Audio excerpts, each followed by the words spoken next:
unis jusque dans leur dernier souffle. Le 11 mars dernier, la comédienne Amarande est morte à l'âge de 88 ans, comme l'a annoncé son attaché de presse. Second rôle populaire des années 1960, 1970 et 1980, elle est décédée à son domicile, sur la presqu'île de Gien, dans le Var. Durant des années, elle a été l'un des visages d'Au Théâtre Ce Soir et de l'Académie des Neufs. Amarande a aussi beaucoup tourné au cinéma. Le Triporteur, 1957, avec Darry Covell, Tendre voyou, 1966, avec Jean-Paul Belmondo, L'homme à la bique, 1968, avec Fernandel, La Grande Mafia. Resteront parmi ses rôles les plus incontournables.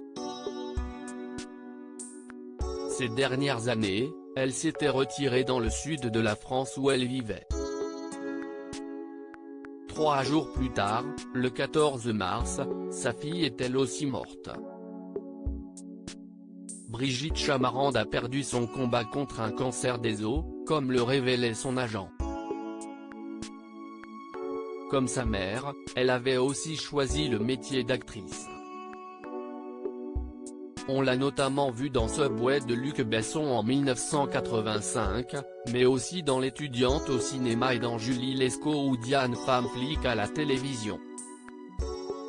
Elle est apparue dans le téléfilm La tueuse caméléon diffusé en 2017 et dans le film Normandie nue de Philippe Leguet sorti en 2018. En novembre dernier, la mère et la fille disaient adieu à leur frère et fils, Sylvain Green. Lui s'est éteint à Saint-Ouen à l'âge de 67 ans. Comme sa maman, il avait essentiellement travaillé pour le théâtre comme comédien et metteur en scène. Où se déroula la cérémonie hommage. L'acteur avait également été au casting de plusieurs comédies de Max Pécard, dont les années 70 et 80. Si est d'ailleurs côte à côte que les enfants d'Amarande avaient commencé leur carrière, en 1978 dans les Bidas au pensionnat.